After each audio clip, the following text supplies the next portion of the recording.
नमस्कार, न्यूज 24 देख रहे हैं आप और आपके साथ मैं हूं सऊद मोहम्मद खालिद। वक्त हो गया है नॉन स्टॉप एट 9 का। सबसे पहले बात पंजाब की। दरअसल पंजाब के मुख्यमंत्री पद की शपथ लेने के बाद ही भगवंत मान लगातार एक्शन मोड में हैं और भगवंत मान ने पंजाब से भ्रष्टाचार मिटाने के लिए अब 23 मार्च से एंटी करप्शन हेल्पलाइन शुरू करने का ऐलान किया है। मान ने यह कहा है कि सूबे के लोग व्हाट्सएप पर भ्रष्टाचार की शिकायत दर्ज करा सकेंगे। मान ने यह कहा कि जो कोई भी घूस मांगे उसका वीडियो बनाइए और सीधे उनके निजी नंबर पर भेज दीजिए। इस पर आम आदमी पार्टी के मुखिया अरविंद केजरीवाल ने भी मान के ऐलान को ऐतिहासिक करार दिया है। 23 मार्च ਨੂੰ शहीद आजम भगत सिंह राजगुरु सुखदेव होरां दी बरसी है। उन्हां दे शहीदी दिहाड़े ते मैं एक नंबर हैल्पलाइन दा जारी करूँगा। वो नंबर जिहड़ा है वो मेरा परसनल WhatsApp नंबर होगा। पूरे पंजाब दे विच जेकर कोई थोड़े तो रिश्वत मंगदा है तो इनकार ना करियो, मना नहीं करना। यदि वीडियो जां आडियो बना के रिकॉर्डिंग जिहड़ी है उस नंबर ते भेज दिओ। मैं तुहानूं गारंटी दिना कि मेरा दफ्तर जिहड़ा है वो इहदी पड़ताल करूगा ते दोषी पाए जाण ते कोई भी भ्रिष्टाचारी जिहड़ा है वो बख्शिया नहीं जाऊगा, सख्त कार्रवाई होगी। पंजाब में अब बर्दाश्त नहीं होगा भ्रष्टाचार। सूबे की कमान संभालते ही भगवंत मान ने साफ कर दिया है कि राज्य में रिश्वतखोरों की खैर नहीं होगी। जो रिश्वत लेंगे वो सलाखों के पीछे पहुंचाए जाएंगे। भगत सिंह के शहादत दिवस पर खुद सीएम भगवंत मान एक नंबर जारी करेंगे जो जनता के लिए भ्रष्टाचारियों के खिलाफ सबसे बड़ा हथियार बनेगा। सीएम भगवंत मान ने एक बार फिर बताया कि उनकी पार्टी दूसरी पार्टियों से इतर कैसे है। भ्रिष्टाचार के विरुद्ध ये सख्त कार्रवाई सिर्फ अते सिर्फ आम आदमी पार्टी की सरकार ही कर सकती है। आम आदमी पार्टी नूं अजिहे नजायज ते भ्रिष्टाचार के पैसे की लोड़ नहीं। जनता को फोन नंबर का हथियार देने जा रहे भगवंत मान ने भ्रष्टाचार के खिलाफ दिल्ली की आम आदमी पार्टी सरकार की मुहिम का उदाहरण भी दिया। जदों दिल्ली दे विच केजरीवाल साहब की 49 दिन की सरकार बनी सी तां उन्हां ने ऐलान किया सी कि जेकर कोई लोगों तो रिश्वत मंगदा है अफसर कोई तां उहदी आडियो जां वीडियो रिकॉर्डिंग करके उन्होंने भेजो। मैं तुहानूं गारंटी दिना कि मेरा दफ्तर जिहड़ा है वो इहदी पड़ताल करूगा ते दोषी पाए जाण ते कोई भी भ्रिष्टाचारी जिहड़ा है वो बख्शिया नहीं जाऊ। पंजाब सीएम की बात खत्म होते ही दिल्ली के सीएम मीडिया के सामने आ गए। आम आदमी पार्टी के मुखिया अरविंद केजरीवाल ने भगवंत मान के ऐलान को ऐतिहासिक फैसला बताया तो लगे हाथ ये ऐलान भी कर दिया कि पंजाब में भ्रष्टाचारियों के दिन अब लग गए हैं। आज का ये ऐलान भगवंत मान जी का बहुत बड़ा ऐलान है।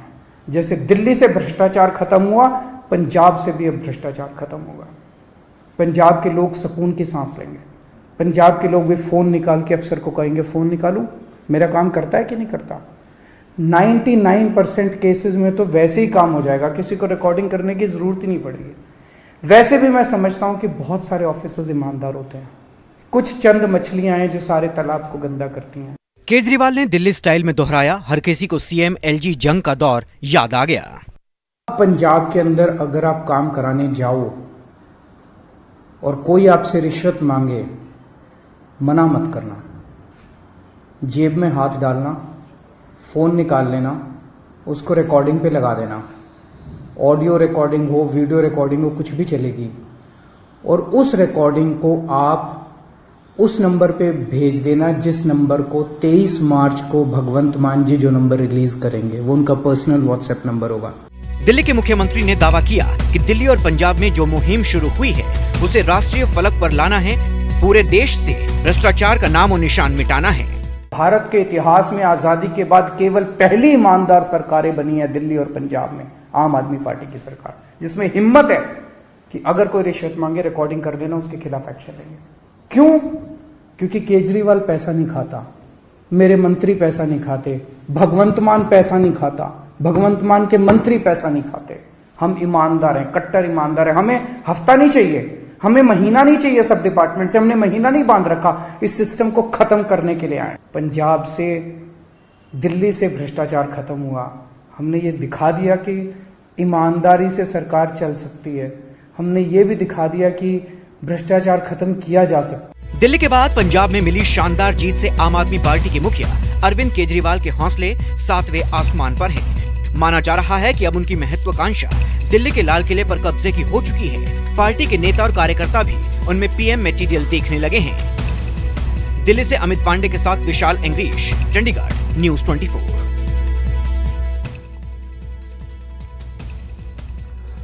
और अब बात फिल्म द कश्मीर फाइल्स की, जिसको लेकर के सियासी गलियारों में भी लगातार चर्चा और बहस जारी है। तमाम प्रतिक्रियाएं सामने आ रही हैं। फिल्मकारों से लखीमपुर खीरी की फाइल्स खोलने की अखिलेश यादव की अपील के बाद अब बिहार के पूर्व मुख्यमंत्री ने भी अपनी मांग सामने रख दी है। दरअसल राबड़ी देवी ने पूछा है कि क्या कश्मीरी पंडितों की तरह अन्याय का शिकार हुए समाज के हर तबके पर फिल्म बनेगी? कश्मीर फाइल फिल्म की चर्चा चल रही है और जो लोग हमेशा फ्रीडम ऑफ एक्सप्रेशन के झंडे लेकर के घूमते हैं, वो पूरी जमात बौखला गई है पिछले 5-6 दिन से। और ये फिल्म का तथ्यों के आधार पर, आर्ट के आधार पर उसकी विवेचना करने के बजाय उसको डिस्क्रेडिट करने के लिए बड़ा मुहिम चला है। आपने देखा ये फिल्म या कश्मीर फाइल्स पे, और आप तो पड़ोसी जिले के हो, अगर कश्मीर फाइल पे फिल्म बन रही है तो कम से कम लखीमपुर फाइल्स पे भी फिल्म बननी चाहिए। ये पड़ोसी जिला जहाँ पर जीप से किसानों को कुचल दिया गया था, समय आए और लखीमपुर फाइल्स पे भी फिल्म बनी। ये अखिलेश यादव जी गलत तथ्यों से बात करते हैं तो ये नहीं से पूछे, इसमें वही सफाई दे सकते हैं। मैं क्या कहता हूँ। कश्मीरी पंडितों के पलायन पर बनी film the Kashmir files box office पर कमाई के रिकॉर्ड तोड़ रही है। महज 6 दिनों में ये फिल्म 100 करोड़ के क्लब में शामिल होने के करीब पहुंच चुकी है। लेकिन फिल्म पर सियासत अब भी जारी है। कोई फिल्म को कश्मीरियों के दर्द का दस्तावेज बता रहा है तो कोई अर्ध सत्य के जरिए सियासी एजेंडे का प्रचार बता रहा है।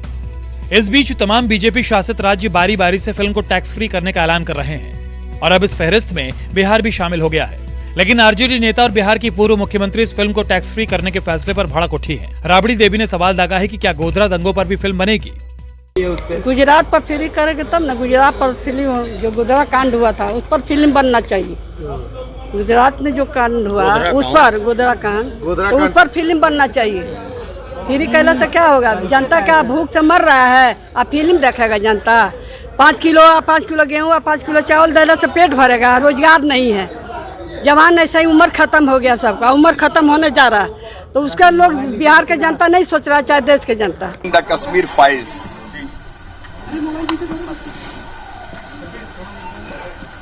उस बर्बरता की सच्चाई को उजागर करती है। तो नहीं देख रहे, वो जानबूझकर आंखों पर पट्टी बांधना चाहते हैं। इस पिक्चर में भी उसका समाधान कुछ दिखाया नहीं गया है। जब पिक्चर बनाते हैं, किसी समस्या को उठाते हैं तो समाधान भी बताते डायरेक्टर, लेकिन उस डायरेक्टर ने समाधान नहीं बताया, केवल एक लेक्चर दी है। और इस सरकार भी कुछ 70 हटा के केवल राजनीति की है। कांग्रेस के पूर्व महासचिव और मध्य प्रदेश के पूर्व मुख्यमंत्री दिग्विजय सिंह ने भी द कश्मीर फाइल्स फिल्म के बहाने बीजेपी और पीएम मोदी पर निशाना साधा है। दिग्विजय सिंह ने ट्वीट किया, जब कश्मीरी पंडितों का पलायन हुआ तब कांग्रेस विपक्ष में थी। विश्वनाथ प्रताप सिंह की जनता दल की सरकार को बीजेपी का समर्थन था। मुफ्ती मोहम्मद सईद साहब गृह मंत्री थे, जगमोहन राज्यपाल थे, फिर कांग्रेस को क्यों कोस रहे हैं? अगले ट्वीट में दिग्विजय सिंह ने सवाल का जवाब भी दे दिया। दिग्विजय सिंह ने लिखा, क्योंकि बीजेपी और प्रधानमंत्री मोदी कांग्रेस से डरते हैं। देश में नफरत फैलाकर राजनीतिक रोटियां सेकना एकमात्र उद्देश्य है। नफरत से हिंसा पनपती है और देश में शांति फैलती है। जो हिंदू मुस्लिम देशों में रोजी रोटी कमा रहे हैं, उनके बारे में आपने कभी सोचा है क्या? हालांकि दिग्विजय सिंह का यह ट्वीट बीजेपी नेताओं को रास नहीं आया। सब कांग्रेसियों पर हमलावर हो उठे। इसमें दोनों बातें हैं, इसमें मैं आपको 2 पहलू हैं। पहली बात तो ये कि जो लोग इस तरह की बातें करते हैं, या तो उन्होंने पूरा अध्ययन नहीं किया हुआ तब के घटनाक्रम का, या वो इतिहास भूल गए, या समझते हैं कि सारी दुनिया की याददाश्त बड़ी कमज़ोर हो गई है, शॉर्ट लिव्ड हो गई है। राजनीति ये वो लोग कर रहे हैं जिनको लगता है कि उनके द्वारा छिपाए गए तथ्य सच और दफनाया गया सच बाहर ज़मीन पर आ रहा है। दिग्विजय जी एक वरिष्ठ नेता हैं कांग्रेस पार्टी के, और कहीं ना कहीं इस बात से वो घबरा रहे होंगे कि जब भी जम्मू कश्मीर की बात होगी तो 47 से लेके आर्टिकल 370 के हटना नरेंद्र मोदी जी की सरकार में और आज तक जो स्थिति है उस सब पे चर्चा एक साथ ही होगी। केंद्र सरकार से सियासी मुठभेड़ के लिए चर्चित शिवसेना नेता संजय राउत ने भी द कश्मीर फाइल्स को बीजेपी का सियासी एजेंडा बता डाला है, तो लगे हाथ इस पर हो रही राजनीति को भी गैर जरूरी करार दिया। तो एक कश्मीर फाइल की बात हमें फटफड़ा कर मत दिखाइए। कश्मीरी पंडित भी हमको जानते हैं और हम भी एक फाइल को पूरी तरह से जानते हैं। ये फिल्म कैसी बनी, क्यों बनी और उस फिल्म का एजेंडा क्या है, लेकिन उसके बारे में कोई मैं टिप्पणी नहीं करूंगा। संजय राउत ने बीजेपी को ये नसीहत भी दे डाली कि वो फिल्म को टैक्स फ्री करने की बजाय कश्मीरी पंडितों के दर्द पर मरहम लगाने की कोशिश करे। टैक्स फ्री की बात छोड़ दीजिए, टैक्स फ्री से क्या होता है।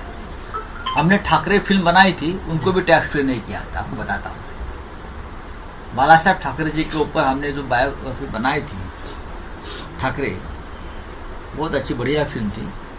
हमने उसके लिए भी कभी मांग नहीं की कि ये टैक्स फ्री करिए। लोग आकर देखते हैं, लोग आकर देखेंगे। कश्मीर फाइल्स की जो राजनीति चल रही है वो ठीक नहीं है।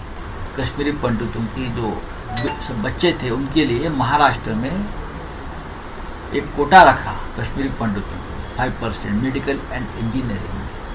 देश का बड़ा तबका द कश्मीर फाइल्स फिल्म की तारीफ कर रहा है। खुद पीएम मोदी भी इस फिल्म को कश्मीरियों के दर्द की दास्तां बता चुके हैं, लेकिन आलोचकों के साथ ही विपक्षी नेताओं को ऐसा लगता है कि फिल्म में जितना दिखाया गया है उससे कहीं ज्यादा छुपाया गया है, और ये सब इसलिए हुआ है क्योंकि सत्ता यही चाहती है। सौरभ कुमार, पटना, न्यूज़ 24।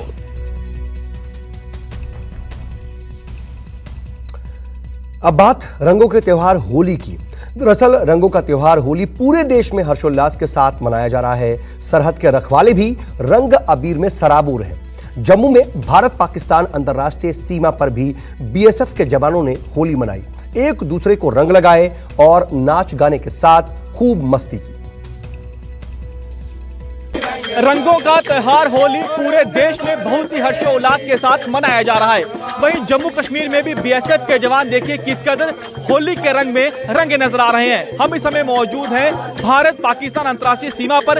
यहाँ पर आप बीएसएफ के बहादुर जवानों को देखिए, ऑफिसरों को देखिए कि किस कदर होली के मौके पर जो है एक दूसरे को गुलाल लगा रहे हैं। ढोल नगाड़ों की थाप पर यहाँ पर नाच गाना हो रहा है। आप ये देखिए कि कितनी ज्यादा खुशी है, और खुशी इन जवानों के चेहरे पर साफ तौर पर आप देख सकते हैं कि किस कदर जो है ये जवान होली का त्योहार बॉर्डर पर मना रहे हैं। आप हर एक जवान को देखिए और हर एक जवान के चेहरे पर खुशी बेहद ज्यादा है। इसी तरह से बॉर्डर पर आप लोग सभी त्योहार मनाते हैं। बहुत सारे जितने भी त्योहार हैं इंडिया के, हम सारे मिलजुल के एक साथ परिवार की तरह मनाते हैं। रंग बरसे भीगे चुनर वाली, रंग बरसे, रंग बरसे भीगे चुनर वाली, रंग बरसे, रंग बरसे भीगे चुनर वाली, रंग बरसे। होली के मौके पर देशवासियों को क्या कहना चाहेंगे? सभी देशवासियों को हम अपनी तरफ से होली की शुभकामनाएं देते हैं, और जो हमारे यहाँ पे जो टीम आई हुई है उसको भी हम होली की बहुत बहुत शुभकामनाएं देते हैं। हर एक जवान को देखिए, हर एक ऑफिसर को देखिए, बेहद ज्यादा ये देखिए हाथों में गुलाल लिया हुआ है। ये देखिए किस कदर जो रंगों का त्योहार होली है वो मनाया जा रहा है। ये देखिए बेहद ज्यादा खुशी है, और ऐसे मौके बेहद कम आते हैं, लेकिन जब भी आते हैं इसी तरह से बॉर्डर पर ये बीएसएफ के बहादुर जवान हर त्योहार को गर्मजोशी के साथ मनाते हैं। कैमरामैन निखिलेश के साथ पंकज शर्मा, न्यूज़ 24, भारत पाकिस्तान अंतर्राष्ट्रीय सीमा, अखनूर सेक्टर।